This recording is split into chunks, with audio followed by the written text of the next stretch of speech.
하나님 말씀 마태복음 13장 24절에서 43절로 우리에게 주시는 말씀의 제목은 곡식과 가라지 비유의 핵심 메시지. 자, 24절입니다. 예수께서 그들 앞에 또 비유를 들어 이르시되, 여기 또 그러면서 자, 천국은 좋은 씨를 제밭에 뿌린 사람과 같다. 또 비유를 들어, 그러니까 앞에 비유, 우리가 주일날 살펴봤던 그 씨 뿌리는 비유와 이 말씀이 연결되는 걸 우리가 볼 수 있는데, 자, 천국은 좋은 씨를 제밭에 뿌린 사람과 같다. 이렇게 씨를 뿌립니다. 25절, 그런데 사람들이 잘 때에 그 원수가 와서 곡식 가운데 가라지를 덧뿌리고 갔다. 이렇게요. 좋은 씨를 뿌리는, 천국을 이렇게 좋은 씨를 뿌리는 사람과 같다. 이 좋은 씨를 뿌리는 분이 본문 뒤에 가면 예수님. 그런데 원수가, 악한 자, 마귀가 곡식 가운데 가라지를 덧뿌리고 갔다. 자, 싹이 나고 결실할 때에 가라지도 보이거늘. 이게 결실할 때쯤 돼야 가라지가 분별이 되는 거예요. 그전에는 가라지가 분별이 안 됩니다. 이렇게 가라지는 이 곡식보다 더 높이 올라오죠.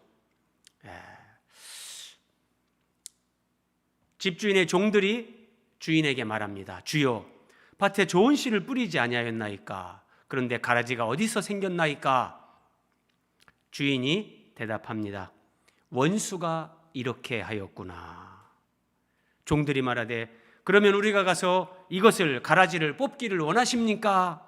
이렇게 물었어요. 그랬더니 주인이 이르되, 가만두라. 가라지를 뽑다가 곡식까지 뽑을까 염려하노라. 이게 지금 이제 결실할 때쯤인데, 자, 가라지를 뽑다가 곡식까지 뽑을까 염려되니 가만두라.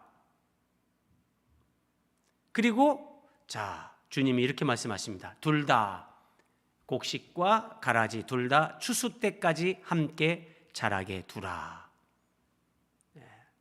추수 때까지 계속 자라게 두라.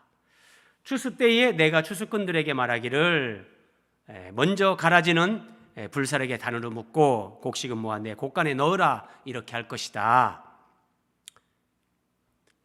제자들이 이 말씀에 대해서 또 비유를 설명해 달라고, 가라지의 비유를 우리에게 설명하여 주셔서 예수님께 이렇게 간청을 합니다. 매우 좋은 자세죠.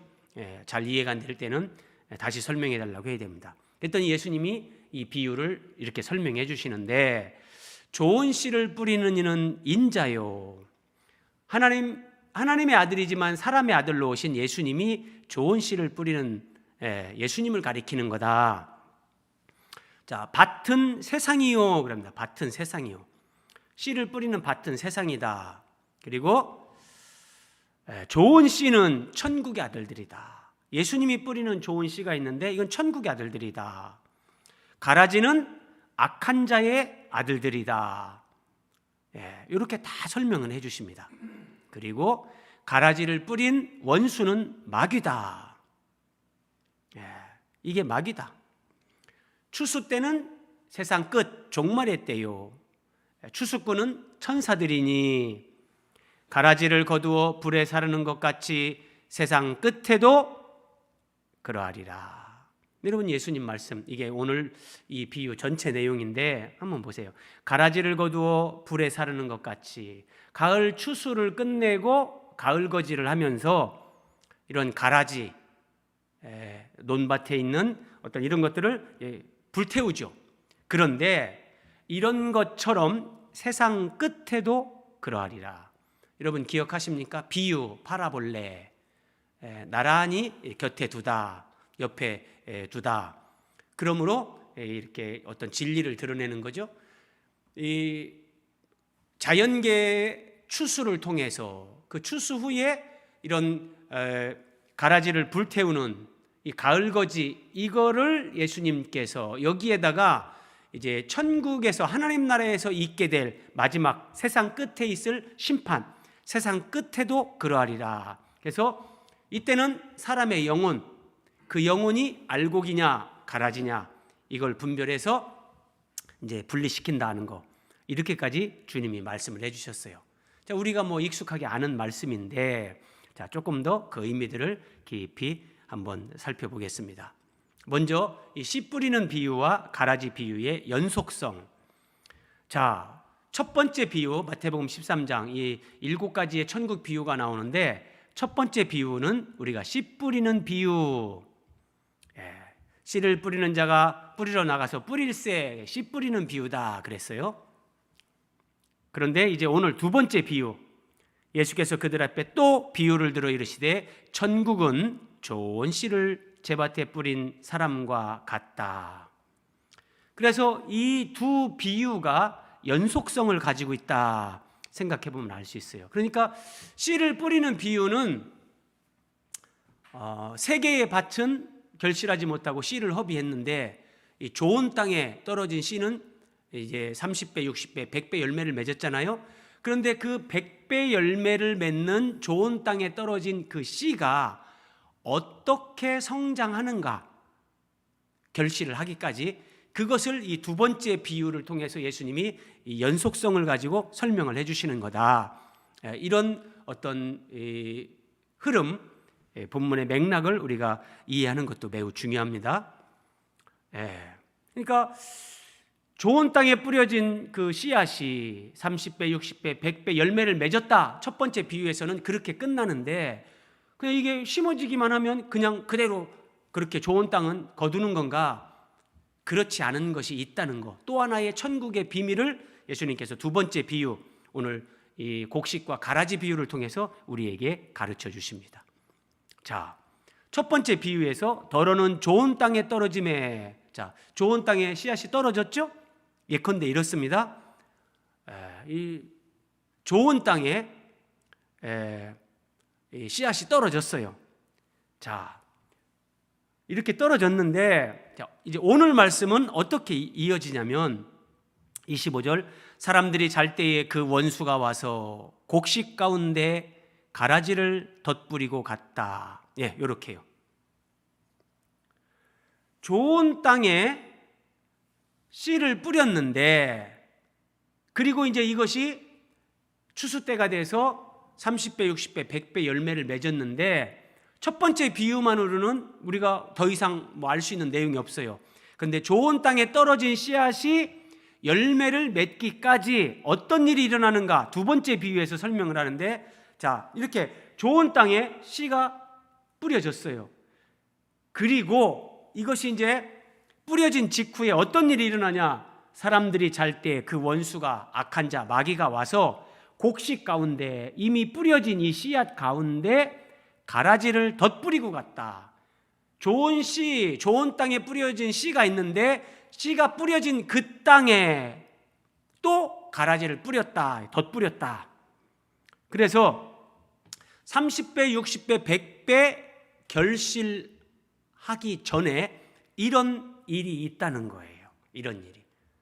좋은 땅에 씨가 뿌려졌는데, 그 씨만 뿌려진 것이 아니라 마귀가 그 좋은 땅에 가라지를 덧뿌린다. 첫 번째 비유에서는 우리가 알 수 없는 내용이죠. 자, 이 연속성을 가지고 있다는 거 말씀드렸고, 하나님 나라의 완성을 방해하는 마귀. 자, 24절, 25절 다시 보십시오. 예수께서 그들 앞에 또 비유를 들어 이르시되 천국은 좋은 씨를 제밭에 뿌린 사람과 같으니 사람들이 잘 때에, 자, 근데 여기 밭, 천국은 좋은 씨를 제 밭에 뿌린 사람과 같다. 밭에 뿌렸어요. 자, 그런데 악한 자, 마귀가 가라지를 덧뿌리고 갔다. 가라지를 덧뿌린 밭, 좋은 씨가 뿌려진 밭, 같은 밭이잖아요. 자, 그러면 여기 중요한 질문. 좋은 씨, 곡식의 좋은 씨와 마귀가 뿌리는 가라지가 뿌려진 밭은 어디일까요? 이 밭은 어디일까요? 굉장히 중요합니다. 자, 오늘 본문 38절에 예수님은 이렇게 가르쳐 주세요. 밭은 세상이요, 좋은 씨는 천국의 아들들이요, 가라지는 악한 자의 아들들이다. 그래서 예수님이 밭은 세상이다 그래요.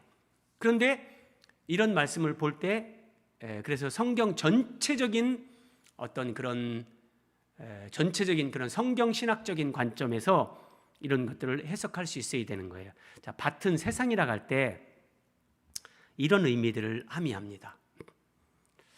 예수님이 이 말씀을 하실 때는 아직 신약 교회가 탄생하기 전이란 말이에요. 그러니까 예수님이 뭐 교회다 이렇게 직접 언급하시기는 그런 표현을 하실 수는 없는 건데, 자, 가라지를 뿌린 원수는 마귀라고 우리가 앞에서 살펴봤죠? 그러면 마귀가 덧뿌린 가라지는 악한 자의 아들들, 이게 창세기 3장 15절로 하면 뱀의 후손들입니다. 이게 가라지인데, 그러면 한번 생각해 보세요. 마귀는 예수님께서 이 세상 임금이다 그래요. 어차피 이 세상을 지배하고 있는 그 존재가 마귀인데, 그래서 이 세상에는 그 뱀의 후손들, 이 마귀를 인정하든 인정하지 않든 마귀를 추종하는 사람들, 그들이 세상에 그냥 널려 있어요. 그래서 이 마귀가 이 세상이 밭이라고 한다면 이 세상에 별도로 마귀가 뭐 또 그런 가라지를 뿌릴 필요가 없이 그냥 가라지가 널려 있다는 거예요. 그렇죠? 자, 그런데 예수님이 좋은 씨를 뿌렸다. 이 좋은 씨는 천국의 아들들이다. 이렇게 설명을 하신단 말이에요. 38절에서 이걸 창세기 3장 15절로 하면 이게 여자의 후손. 자, 그러면 이 좋은 씨를 뿌린 밭과 마귀가 가라지를 뿌린 밭은 세상에 있는 교회. 그래서 밭은 세상이다라고 할 때 이 세상에 예수님이 세우시는 신약 교회, 세상에 있는 교회, 이런 의미를 가지고 있어요. 제가 조금 더 설명을 드릴게요. 이 부분이 연결이 안 되면 사람들이 계속 어떤 의문을 가질 수 있기 때문에 제가 설명을 드리는데, 자, 고린도전서 3장 9절 바울이 이렇게 말합니다. 우리는 하나님의 동역자들이요, 너희는 하나님의 밭이요. 너희는 하나님의 밭이다. 자, 그러면 여기서 너희는 누구예요? 고린도 교회 성도들이죠. 그러니까 그러면 너희를 고린도 교회로 읽어보세요. 고린도 교회는 하나님의 밭이다. 교회가 하나님의 밭이에요. 세상에 있는 밭. 그리고 하나님의 집이다. 너희는 하나님의 집이다 이 말이에요. 그러면 고린도 교회는 하나님의 집이다. 그래서 디모데전서 3장 15절에 보면 이 집은 살아계신 하나님의 교회다. 그러니까 하나님의 밭, 하나님의 집, 이것은 전부 다 이 세상 가운데 있는 교회를 얘기하는 거예요. 교회. 그래서 예수님이 좋은 씨를 뿌리는 곳, 마귀가 가라지를 뿌리는 곳은 그 밭으로 표현된 그곳은 바로 교회입니다. 교회. 교회에서 이 좋은 씨가 뿌려지고 가라지가 뿌려지고 있는 거예요. 이 교회는 여러분 잘 이해하셔야 돼요. 교회는 결국 예수 그리스도의 복음을 듣고 이제 구원받은 사람들이 모이는 곳이죠. 그래서 이 땅에서 예수 그리스도의 복음을 통해서 확장되는 하나님의 나라, 이게 천국. 그래서 천국은 지금 마태복음 13장은 다 천국의 비유란 말이에요. 그래서 예수님께서 지금 마태복음 13장 이 천국 비유장에서 천국을 말씀하실 때 그 천국은 죽어서 가는 천국이 아니라 이 땅에서 자라가는 확장되는 천국, 이걸 얘기하고 있다는 거예요. 그러니까 마귀는 동그라미 7번 보세요. 이 땅에서 자라가는 하나님의 나라 천국, 이게 이제 이 세상에 존재하는 교회가 이건데, 마귀는 이것을 방해하는 거예요. 이것을 자라가는 천국, 교회를 통해서 하나님의 나라가 확장되는데, 천국이 자라가는데, 이 자라간다는 표현이 그래서 첫 번째 비유에서는 30배, 60배, 100배 열매를 맺는 뭐 그런 식으로 나타나는 거고요. 마귀가 가라지를 덧뿌리는 목적은 교회를 통해서 천국이 자라가는 것, 이것을 방해하려는 거예요. 이것을요. 26절, 싹이 나고 결실할 때에 가라지도 보이거늘, 말씀드린 것처럼 이게 어느 정도 이제 결실할 때가 다가오면서 충분히 성장을 했을 때 가라지가 정체를 드러내는 거예요. 잘 보세요, 여러분. 밭은 세상에 있는 교회다. 제가 쭉 설명을 드렸어요. 그러면 이런 거예요. 세상에 있는 교회 안에는 예수님이 심는 천국의 아들들, 복음을 통해서 그리스도를 사랑하고 그리스도를 따르는 여자의 후손들도 있는데, 그 지상의 교회 안에는 마귀가 뿌려놓은 가라지가 있다는 거예요. 교회 안에, 이 기독교 교계 안에 악한 자의 아들, 심하게 얘기하면 사탄의 하수인들, 그들이 교회 안에, 기독교 교계 안에 있다는 거예요. 그래서 이 마귀가 가라지를 교회 안에, 교계 안에 딱 덧뿌려서 이것이 오랫동안 자라게 하는 거예요.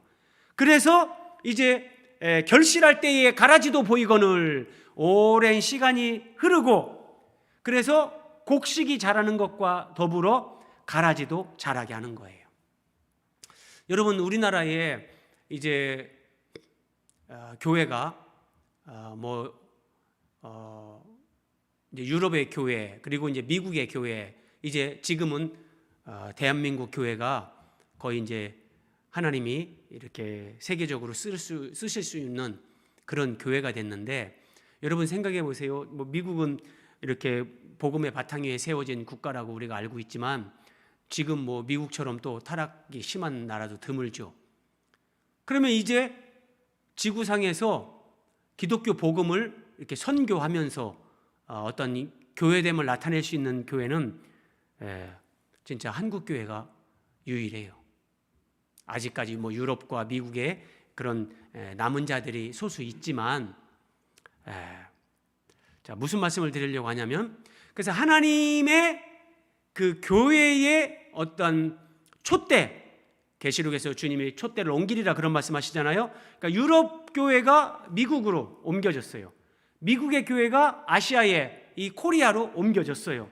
그러면 뭐냐면, 마귀는 하나님의 아들들, 그 좋은 씨가 뿌려지는 그 땅에, 예를 들어 이 대한민국에, 마귀도 대한민국에서 가장 왕성하게 활동을 하는 거예요. 그래서 대한민국 교계 안에 가라지를 막 뿌리는 거예요.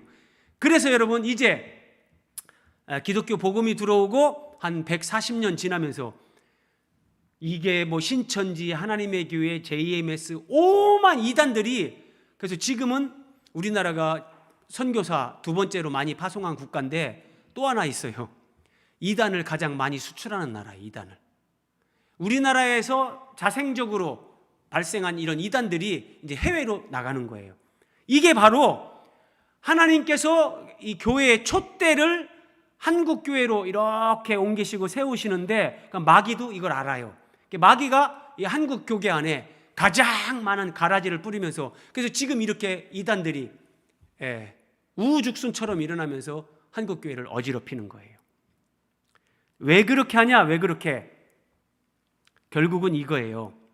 그 가라지를 뿌려서 그 이단, 이 잘못된 사람들, 다른 복음을 전해서 알곡과 함께 가라지가 그 교계 안에서, 또 개교회 안에서 막 자라게 하면서 교회를 교회되지 못하게 하는 거예요. 여러분, 제가 말씀드리는데 정말 중요한 게 뭐냐면, 예수님의 재림이 언제 이루어지는가? 하나님이 계획하신 교회가 완성될 때 예수님이 이 땅에 다시 오십니다. 이것이 요한계시록 21장의 거룩한 성 새 예루살렘 어린 양의 신부, 이것이 완성될 때, 그것이 교회의 완성이거든요. 그래서 교회가 완성될 때 예수님이 다시 오시면서 하나님 나라가 이제 완성되는데, 우리는 그 하나님 나라에서 주님과 더불어 영원히 살게 되는데, 마귀는 예수님이 재림하면 이제 자기는 끝장나는 걸 알아요. 그래서 그 예수님의 재림을 막기 위해서 마귀는 어떻게 해서든지 교회의 교회됨을 무너뜨리려고 합니다. 거룩한 성 새 예루살렘으로 완성되는 그 교회의 완성을 방해하는 거예요. 그래서 세상에 있는 교회에 가라지를 뿌리는 거예요. 교회가 교회다움을 상실하고, 교회가 세속화되게 하고, 교회가 예수 그리스도의 피 묻은 복음으로 정말 그리스도의 몸이요 신부로 거룩한 교회로 세워지지 못하게, 기복적인 그런 설교, 거짓 복음, 다른 복음, 유사 복음, 짝퉁 복음으로 교회를 오염시키는 거예요. 그러면 주님의 재림이 이루어질 수 없으니까요. 그래서 이런 말씀 안에 이런 깊은 의미들이 다 함유되어 있는 거예요. 결국 하나님의 경륜의 완성, 교회의 완성. 여러분, 이걸 여러분 잘 이해하시기 바랍니다. 창세기 2장에서 아담의 갈빗대로 하와를 만들잖아요. 근데 에베소 5장에서 사도 바울은 하나님의 계시로 내가 비밀을 말한다, 큰 비밀을 말한다. 그러면서 지금 이게 아담의 갈빗대로 단순하게 아담의 짝지를 만들었다, 이게 아니라 내가 그리스도와 교회에 대해서 말하노라. 창세기 2장에서 하나님은 이미 예수님의 신부인 교회를 계시해 주셨고, 자, 예수님이 이 땅에 오셨을 때도 첫 번째 표적을 행하신 것이 갈릴리 가나의 혼인잔치, 그 결혼식장입니다. 그리고 성경의 결론은 요한계시록 21장에서 예수 그리스도 어린 양의 신부, 거룩한 성 새 예루살렘이 완성되면서 하나님의 경륜, 하나님의 모든 이 창조가 완성이 되는 거예요. 이 교회가 이처럼 중요하다니까요. 사탄은 이걸 알기 때문에 교회에 가라지를 뿌린단 말이에요. 교회에. 한번 보세요, 여러분. 사대교회, 계시록 3장 1절. 사대교회의 사자에게 편지하라. 하나님의 7영과 7뼈를 가지신 이가 이르시되 내가 네 행위를 아노니 네가 살았다는 이름은 가졌으나, 여기 보세요. 네가 살았다는 이름은 가졌으나. 자, 사대교회 성도들이 나는 살았다, 이게 무슨 말이에요? 나는 구원받았다, 이 얘기하는 거예요. 나는 구원받았다, 나는 영생 천국을 이제 얻었다, 그렇게 하는 이름은 가졌다. 그런 문의는 있어요. 그런 입술의 고백은 있어요. 나는 구원받았다, 오늘 죽어도 천국 간다. 그런데 실상은 죽은 자라는 거예요. 죽었다. 어떤 면에서요? 내가 네 행위를 아노니, 그들의 삶은 죽었다는 거예요. 입술로는 예수님 믿습니다, 주님 사랑합니다, 저는 오늘 죽어도 천국 갑니다 라고 해서 살았다는 이름은 가졌어요. 구원받은 자 같이 보여요. 그런데 그들의 행위는 죽은 자로다. 그냥 죽은 물고기가 강물에 떠내려가는 것처럼 이 세상의 어떤 흐름, 세상의 욕심, 어떤 정욕, 미움, 이런 거 따라서 그냥 쭉 그렇게 똑같이 살아간다는 거예요. 자, 이 상태가 이게 교회 안에 있는 가라지요. 교회 안에 있는 가라지. 여러분, 사대교회만 그렇습니까? 라오디게아 교회는 어떻습니까? 나는 부자다, 나는 부유하다, 나는 부족한 것이 없다. 그런데 영적으로 눈이 멀었어요. 벌거벗었어요.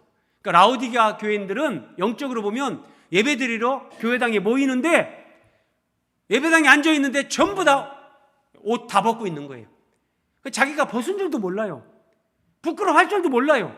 그러면서 나는 부자다, 부족한 것이 없다, 주님 앞에서 이러고 있는 거예요. 이게 마귀가 교회 안에 가라지를 덧뿌려서 교회가 교회되지 못하게 하는.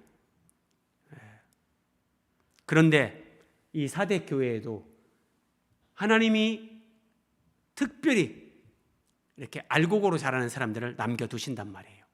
계시록 3장 4절.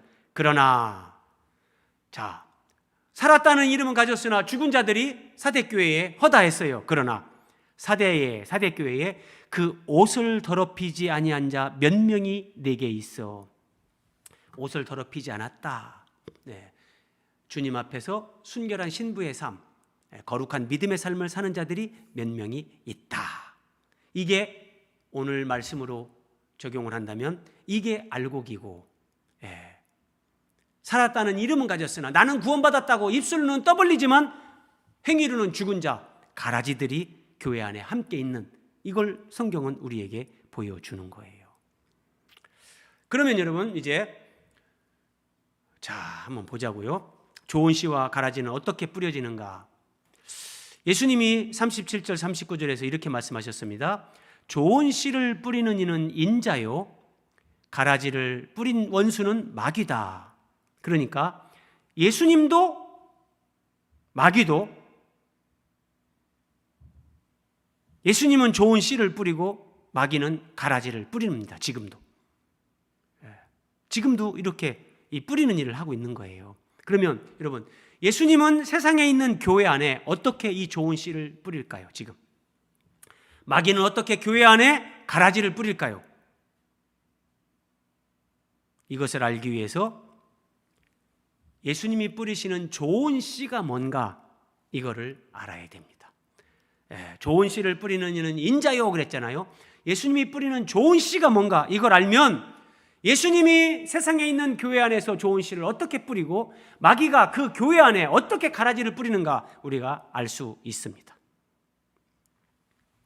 베드로전서 1장 23절에서 25절, 사도 베드로가 이렇게 말합니다. 너희가 거듭난 것은, 그러니까 거듭났다, 예수님을 믿고 성령으로 거듭나는 거죠.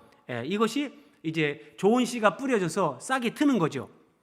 너희가 거듭난 것은 썩어질 씨로 된 것이 아니요 썩지 아니할 씨로 됐다. 썩지 아니할 씨로 됐다. 그런데 썩지 아니할 씨가 뭐냐? 살아있고 항상 있는 하나님 말씀이다. 사람이 거듭나는 거, 예수님 믿고 이제 생명을 얻게 되고 천국 백성으로 이렇게 자라가는 거, 그것이 어떻게 되냐? 하나님 말씀으로요. 하나님 말씀으로 되는 거예요. 그런데 자, 사람이 거듭나는 거, 썩지 아니할 씨로 되는데 그것은 하나님의 말씀인데, 그러니까 하나님의 말씀은 뭐냐? 너희에게 전한 복음이 곧 이 말씀이니라. 복음입니다. 복음. 복음이라고 하면 예수 그리스도의 십자가 죽음과 부활, 핵심적으로 이겁니다. 예수님이 우리 죄를 짊어지고 대신 죽으시는 거예요. 그리고 부활하심으로 죄를 이기고 마귀를 이기고 이제 우리의 구원을 이루시는 거죠. 그래서 복음, 예수 그리스도의 십자가 죽음과 부활, 이 십자가 복음이 예수님이 뿌리는 좋은 씨입니다. 좋은 씨. 예수 그리스도의 십자가 죽음과 부활이라는 이 복음으로, 이 복음이 선포될 때 이 복음을 듣는 사람들이 거듭납니다. 성령으로 말씀으로 거듭나서 천국 백성, 그 좋은 씨가 되는 거예요. 천국의 아들들이 되는 거예요. 그리고 또 조금 더 복음을 계속 듣고 복음 진리를 따라 살면 내 안에서, 교회 공동체 안에서 천국이 자라갑니다. 자, 예수님이 씨를 뿌렸는데 이게 자라가잖아요. 추수 때까지, 결실할 때가 가까워오매 이제 가라지도 드러났죠. 그런데 이제 자라서 추수 때까지 내버려 두라, 그만두라, 계속 자라가는 거예요. 그래서 이 자라가는 천국, 제가 앞에서 그런 말씀을 드렸는데, 자, 우리가 예수 그리스도의 원색 복음, 주님의 죽으심과 부활, 이 십자가 복음을 계속 들으면, 그리고 그 말씀을 따라 살면 어떻게 되는가? 내 안에서, 교회 공동체 안에서 천국이 자라갑니다. 천국이. 그러면서 주님 오실 길이 예비가 된다. 앞에서 말씀드린 것처럼. 그런데 마귀는 교회 안에 가라지를 뿌리는 거예요. 가라지요. 가라지. 그러니까 이 가라지는 예수 그리스도의 십자가 복음, 거기에다가 뭔가를 더하든지, 이 가짜 복음을 만들든지, 유사 복음을 만들든지, 다른 복음을 만들든지, 이 원색 복음이 아니라 회색 복음으로 복음을 희미하게 만들어 버리는 거예요. 그래서 그런 회색 복음을 들으면 그 사람들이 뭐 믿음 생활 하기는 해요. 교회 안 떠나요. 그런데 그들이 주님 오실 길을 예비하는, 정말 그런 주님의 재림을 예비하는 그런 삶을 살지는 못한다. 그래서 어떻게 예수님은 세상에 있는 교회 가운데 이 좋은 씨를 뿌리는가? 좋은 씨는 결국 복음이었습니다. 자, 마귀는 어떻게 이 가라지를 뿌리는가? 예레미야 23장 28절입니다. 여호와의 말씀이니라. 꿈을 꾼 선지자는 꿈을 말할 것이요 내 말을 받는 자는 성실함으로 내 말을 말할 것이라. 그러면서 이렇게 말씀하십니다. 겨가 어찌 알곡과 같겠느냐. 예레미야 선지자가 선포하는 하나님의 말씀은 하나님께서 알곡이라고 말씀하십니다. 그런데 이 거짓 선지자들, 귀신에게 속고 자기 자의적으로 하나님의 말씀을 왜곡시켜서 그냥 하나님이 말씀을 주지도 않았는데 여호와께서 나에게 이런 말씀을 주셨다, 여호와의 말씀이 이렇게 임했다, 자기 생각으로 말을 하거나 귀신에게 속아서 하나님 말씀을 거짓되게 전하는 자들, 그들이 전하는 말씀을 하나님은 겨라고 합니다. 겨. 이 겨가 이런 곡식을 이렇게 탈곡하고 이렇게 그 껍데기를 겨라고 합니다. 겨와 알곡이 어찌 같겠느냐. 하나님 말씀이 이렇다는 거예요. 그러니까 예수 그리스도의 십자가 원색 복음과 다른 복음, 이걸 말씀하시는 거예요. 이거를요. 그래서 십자가 복음, 제대로 된 바른 복음을 바르고 깊이 있게 지속적으로 들으면 우리가 이런 알곡이 되는 거예요. 그런데 다른 복음, 기복적인 설교, 짝퉁 복음, 다른 예수, 이런 말씀을 계속 들으면 똑같이 예수를 믿는다고 하는데 달라도 너무 달라요. 이게 겨가 되는 거예요. 쭉정이가 되고 가라지가 되는 거죠. 자, 답이 나옵니다. 예수님이 어떻게 교회에 좋은 씨를 뿌리는가? 마귀가 어떻게 가라지를 뿌리는가? 성령이 어떻게 사람들의 마음밭에 좋은 씨를 뿌리는가? 악령이 어떻게 사람들에게 가라지를 뿌리는가? 말씀을 전하는 사역자를 대리자로 세워서 예수님도 마귀도 씨를 뿌리고 가라지를 뿌리는 겁니다. 마귀가 그냥 교회당에 와가지고 직접 말씀을 전하고 그렇게 안 하잖아요. 그래서 이런 면에서는 정말 이 설교자, 복음을 전하는 선교사들, 이게 얼마나 중요한지 모릅니다. 정말 중요하죠. 그래서 힘들고 때로는 설교 한 편 준비하는 거 어렵고 분명히 그런 게 있지만 그럼에도 불구하고 또 주님이 주시는 기쁨이 있고, 그래서 이 설교 사역, 복음 전파 사역은 가장 치열한 영적 전쟁이다. 그래서 여러분들은 이렇게 설교자를 위해서 정말 이렇게 늘 기도하는 마음, 그런 마음으로 설교자를 위해서 기도해 주셔야 됩니다. 자, 여러분 동그라미 4번 보세요. 사람들이 이단 사이비에 빠지는 것은 모두 그 사람들은 거짓 복음을 들었기 때문입니다. 여러분 신천지에 빠지는 사람, 어떤 이단 사이비에 빠지든지 듣지 않고는 빠지지 않습니다. 근데 이단 사이비에 빠지는 사람들은 예수 그리스도의 십자가 복음, 원색 복음이 아니라 가짜 복음, 거짓 복음, 짝퉁 복음, 그걸 들으면서 그것으로 미혹된 거예요. 그러니까 이게 마귀가 말씀을 전하는 그 대리자들을 통해서 가라지를 사람들 마음에, 교회 공동체 안에 가라지를 막 뿌리는 거예요. 그럼 똑같은 거예요. 어떻게 좋은 씨가 뿌려지냐? 하나님 뜻대로 예수 그리스도의 십자가 복음을 바르고 깊이 있게 전하는 그 설교자들을 통해서 주님도 좋은 씨를 뿌린다는 거예요.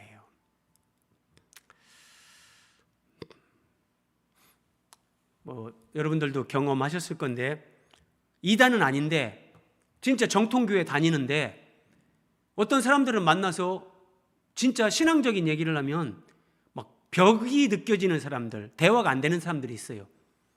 그런 분들은 교회에서 대부분은 정말 예수 그리스도의 바른 십자가 복음을 바르게 듣는 것이 아니라 그냥 어떤 목회자를 조금 신격화하거나 목회자를 막 이렇게 정말 우상시하거나 어떤 그런 성향이 있는 교회에서 믿음 생활하는 사람들은 똑같이 예수를 믿는다고 하는데 달라도 너무 달라요.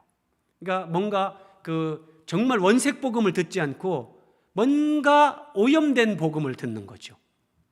이렇게 나타나는 거예요. 그래서 우리가 평생 바른 복음, 정말 예수 그리스도의 십자가 복음을 평생 바르게 듣고 그 말씀을 영의 양식으로 먹으면서 주님의 사람으로 우리가 세워져 가는 이 은혜는 성도가 누릴 수 있는 가장 큰 은총이다. 바울이 개척하고 복음을 전했던 고린도 교회도 한번 보세요. 누가 가서 우리가 전파하지 아니한 다른 예수를 전파하거나 혹은 너희가 받지 아니한 다른 영을 받게 하거나 너희가 받지 아니한 다른 복음을 받게 할 때는 너희가 잘 용납하는구나. 사도 바울이 복음을 전해서 고린도 교회가 세워졌는데 거기에 거짓 교사들이 들어왔어요. 거짓 교사들이 들어와가지고 야, 니들이 사도 바울에 대해서 몰라서 그러는데 저 사람 믿으면 안 돼, 믿으면 안 돼. 저건 가짜야, 가짜. 그래서 다른 예수를 전해요. 여러분, 우리가 똑같이 그냥 예배당에 다닌다고 정말 진지하게 고민해야 됩니다. 2000년 전에 이 땅에 오셨던 예수님, 주님이 우리에게 주셨던 그 말씀에 근거한 진짜 우리는 그 예수님을 믿고 있는가? 성경이 우리에게 말씀하지 않는 다른 예수, 무조건 우리를 막 물질적으로 막 부자 되게 만들어주고 내 소원 다 들어주고 나를 무조건 막 높여주고 세상에서 잘 되게 해주고, 넓은 의미에서는 우리를 잘 되게 해주시지만 주님은 우리에게 정말 고난도 허락하시고 우리를 연단하시고 깎아서 다듬으시고 이런 게 있는데, 그런 말씀으로 하나님의 사람들을 양육하지 않고 그냥 기복적인 것으로 이제 고생 끝 행복 시작 무조건 복음에다가 MSG를 섞은 다른 예수, 다른 영, 다른 복음을 전하는, 그런데 고린도 교회 성도들이 그랬던 것처럼 그때나 지금이나 기독교인들이 이 다른 예수, 다른 복음을 전하면 이게 듣기가 편하거든요. 귀에 솔깃하거든요. 내가 원하는 거 다 가질 수 있다고 하고 뭐든지 된다고 하니까. 근데 이걸 너희가 잘 용납하는구나. 너무나 쉽게 그냥 그것을 아멘 하고 받아들이고 그걸 추종한다는 거예요. 그거를요. 고린도후서 11장 15절입니다. 그러므로 사탄의 일꾼들도, 여기 사탄의 일꾼들이 나옵니다. 이 사탄의 일꾼들은 다른 예수, 다른 영, 다른 복음을 교인들에게 전하는 자들입니다. 그런데 의의 일꾼, 의의 일꾼요. 의의 일꾼들은 오직 예수 그리스도의 이 피 묻은 십자가 복음, 원색 복음, 이걸 전하는 거예요. 그런데 사탄의 일꾼들도 자기를 이런 의의 일꾼으로 가장한다. 속인다는 거예요. 이런 것은, 이렇게 속이는 건 대단한 일도 아니고 누워서 떡 먹기다, 그런 얘기예요. 근데 교인들은 여기에 쉽게 속는다. 다른 복음을 받게 하는데 너희는 너무나 잘 용납하는구나. 잘 분별하셔야 돼요. 정말 잘 분별하셔야 되는데,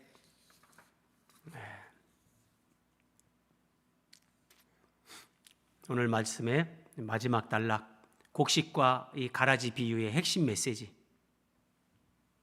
25절입니다.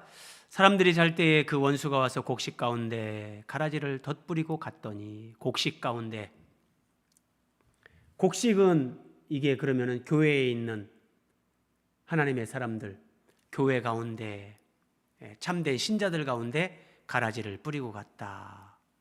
그러면 이 가라지 비유를 통해서 예수님이 가르쳐 주시는 천국의 비밀, 첫째, 지상의 교회에는 마귀가 심어놓은 가라지가 있다.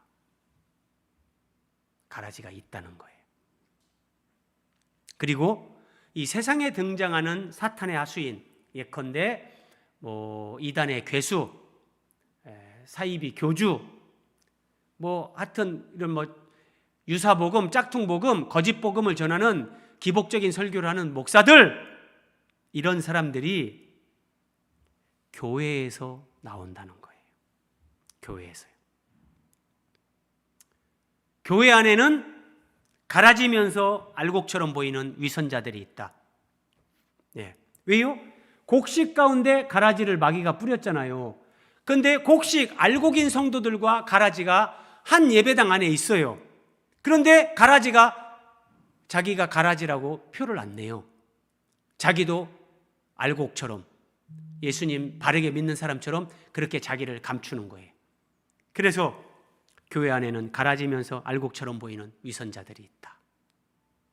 민수기 11장 4절, 이스라엘 백성들이 출애굽했을 때 그들 중에 유월절 어린 양의 피로 구원을 경험하고 출애굽한 그들 중에 섞여 사는 다른 인종들이 탐욕을 품음에, 섞여 사는 다른 인종들, 항상 이런 사람들이 있어요.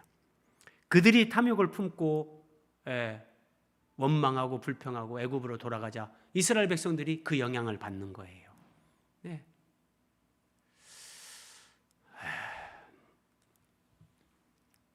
28절, 주인이 이르되 원수가 이렇게 하였구나. 종들이 말하되 그러면 우리가 가서 이것을 뽑기를 원하시나이까? 자, 여러분, 그냥 우리 생각으로는 밭에 곡식이 막 연걸어가고 있는데 가라지가 같이 자라고 있어요. 우리 생각으로는 저 가라지 빨리 뽑아버려야 되는데, 자, 여러분, 조금 더 리얼하게, 예를 들어서 우리 교회에 하나님을 잘 믿는 알곡들이 있어요. 곡식들이 막 이렇게 자라가고 있어요. 근데 여기에 마귀가 심은 가라지가 있어요. 그럼 우리 생각으로는, 저도 이 말씀 준비하면서 참 많이 생각했습니다. 그러면 목사인 저는 교인들을 보호하기 위해서, 이야, 저 가라지는 빨리 뽑아서 정말 불에 태워야 된다, 이런 생각할 수 있잖아요. 그런데 예수님은 제자들이 이것을 뽑기를 원하시나이까? 종들이 이렇게 물을 때 예수님은 이렇게, 주인이 이르되 가만두라. 가라지를 뽑다가 곡식까지 뽑을까 염려하노라. 그냥 내버려 두라 그래요. 그러면서 둘 다, 이 곡식과 가라지 둘 다 추수 때까지 함께 자라게 두라. 그리고 추수 때가 되면 주인인 예수님이 추수꾼들에게 말해서 가라지를 먼저 불사르게 단으로 묶을 것이다, 이렇게 말씀하시는 거예요. 예수님 말씀이니까 우리는 그러려니 이렇게 생각하는데, 잘 생각해 보세요. 진짜 우리 교회 안에 가라지가 있어요. 어떻게 해야 될까요? 예수님은 추수 때까지 내버려 두라. 함께 자라가게 두라. 우리가 알곡으로 자라가, 주님의 사람으로 자라가고, 이 가라지도 자라가는 거예요. 가라지는 더 못됐게, 더 악하게, 더 교활하게. 우리 생각으로는 그럼 이 곡식들이 잘못하면 이거 오염되고 상처받고 막 이런 염려를 할 수 있는데, 예수님은 너무나 평안하게 태연하게 이렇게 말씀하시는 거예요. 가라지 비유에서 주인은 원수의 정체를 알고 있으면서도 평온하고 태연하다. 왜냐하면 가라지는 추수 때가 되면 자연스럽게 가려지고 자연스럽게 불에 태워진다는 거예요. 그때까지 그냥 둬. 어차피 그냥 가라지 단을 묶어가지고 불에 던질 건데 그때까지 그냥 둬. 그래서 예수님 당시에 열심당원들, 그 사람들은 이 유대 땅에서 로마 사람들을 뽑아내려고 마치 가라지 뽑아내려는 것처럼 투쟁하는 거죠. 종교 지도자들은 율법 하나 어기면 예수님 제자들이 안식일 날 미리 싹 잘라 먹었다고 그거 하나 가지고 이 죄진 사람들을 뽑아내려고 하죠. 예수님은, 그러니까 예수님은 이 비유를 통해서 가라지가 발견되면, 참 어려운 말씀이에요. 제가 볼 때 어렵고 깊은 말씀이에요. 즉시 뽑아버리려고 하지 말고 참고 기다려라. 이게 예수님이 비유를 통해서 가르쳐주는 천국 비유의 핵심 메시지 가운데 하나예요. 니들이 가라지를 즉시 뽑으려고 하지 말고 참고 기다려라. 왜 이렇게 말씀하실까요? 사도 바울도 고린도전서 4장 5절에서 때가 이르기 전 곧 주께서 오시기까지 아무것도 판단하지 말라. 그렇다고 여러분 오해는 하지 마세요. 우리가 분별도 하면 안 되고, 저 사람은 진짜 가라지 같은데 이런 생각도 하지 말고 분별도 하지 말고 하지 말라는 그런 거 아니에요.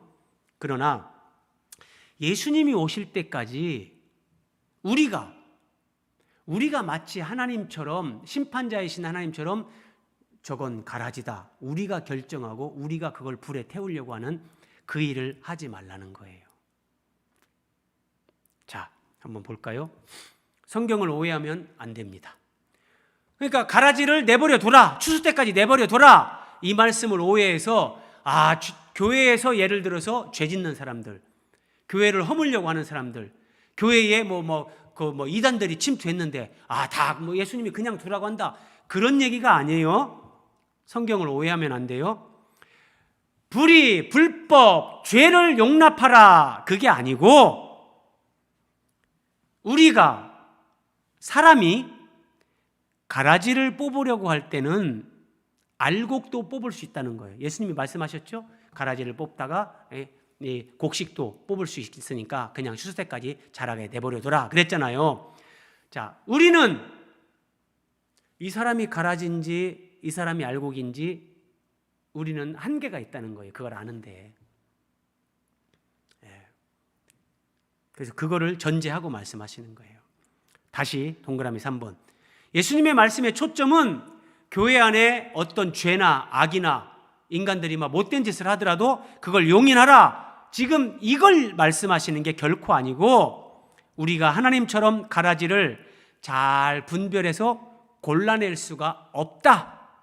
우리는 사람은 그런 한계가 있기 때문에 너희들이 그 일을 하려고 하지 마라. 하나님 주권에 맡기고 하나님이 그 일을 하실 때까지 너희들은 참고 기다려야 된다. 사실은 어차피 추수 때가 되면 가라지는 불에 던져지죠. 이걸 알면 우리가 그렇게 염려하고 두려워할 건 없는데, 자, 동그라미 6번 한번 보세요.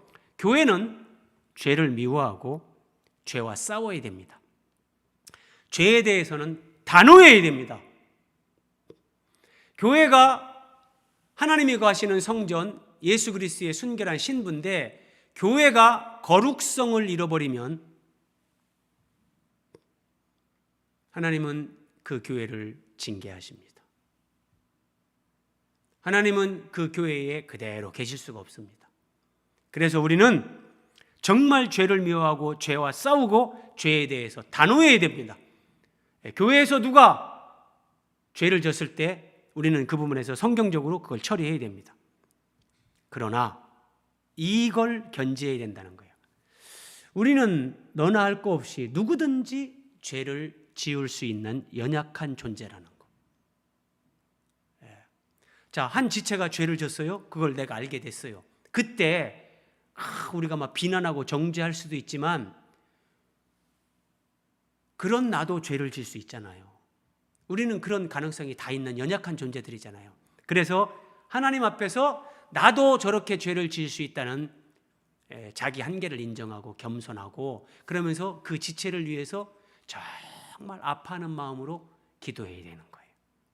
기도하고 도저히 이거는 더 이상은 방치하면 안 된다. 그때는 이제 여러분들이 그런 죄를 알고 있다면 교회에, 목회자에게 얘기를 해야 되는 거예요.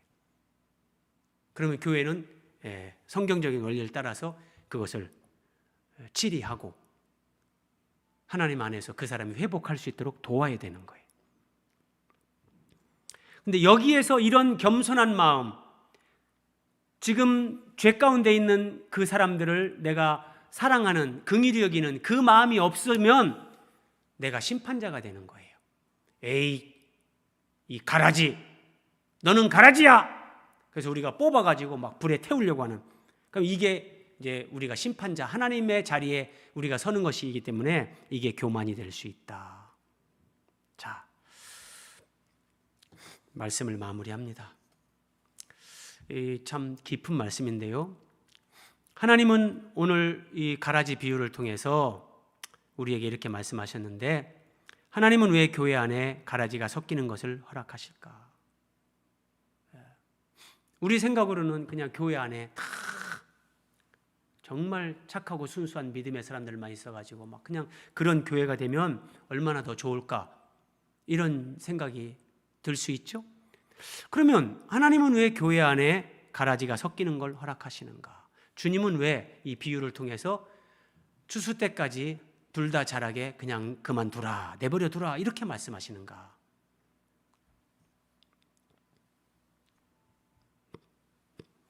노르웨이, 이 북유럽 노르웨이, 거기에 한 어부가 이 물고기 운반법 기발한 아이디어를 창안을 했는데, 이게 정어리라고 되어 있죠. 정어리. 이 정어리라는 생선을 북유럽 사람들이 즐겨 먹는데, 이제 바다에서 이 정어리를 잡은 다음에 항구에 도착할 때까지 대부분 이게 다 죽는 거예요. 이 정어리가. 이게 오래 못 가고 오래 살지 못하고 죽는데, 그래서 이게 살아있는 상태로 항구에 들어오면 더 비싼 가격을 받으니까 한 어부가 생각을 한 겁니다. 어떻게 하면 이 정어리가 이 배로 항구까지 가져올 때 죽지 않을 수 있을까? 연구하던 어부가 찾아낸 방법, 이것이 정어리의 천적 매기입니다. 매기. 자, 정어리를 잡아가지고 딱 통에 이제 배에 싣고 오는데, 그 정어리들이 담겨 있는 통에다가 정어리의 천적 매기를 그냥 한두 마리 딱 넣어놓는 거예요. 그럼 이 매기가 그 안에서 막 휘젓고 다니죠. 그럼 이 정어리들은 매기를 피하려고 그 매기 그냥 어떤 그 냄새, 물소리, 막 느낌만 와도 정어리들이 막 그 속에서 계속 움직이는 거예요. 죽을 시간이 없어요. 죽을 시간이 없어요.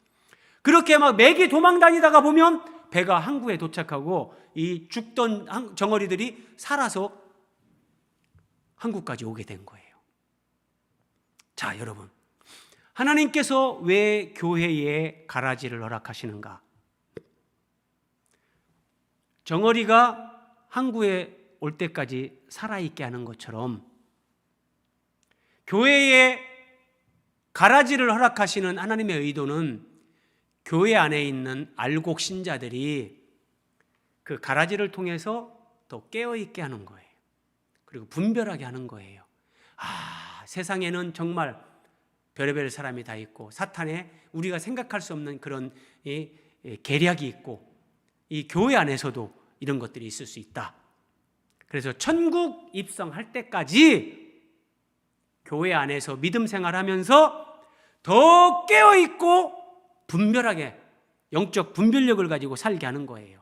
그래서 깨어있고 영적으로 분별하면서 살다 보면 이것이 우리가 하나님 뜻대로 이제 거룩한 사람, 그리고 사랑으로 그 거룩을 완성하는, 그래서 하나님의 구원의 완성에 이르는, 요한계시록에 나오는 이기는 자들, 이런 자들이 되게 하기 위해서, 그러니까 여러분 생각해 보세요. 교회 안에 이 사람이 진짜 가라지 같은 사람이 있다.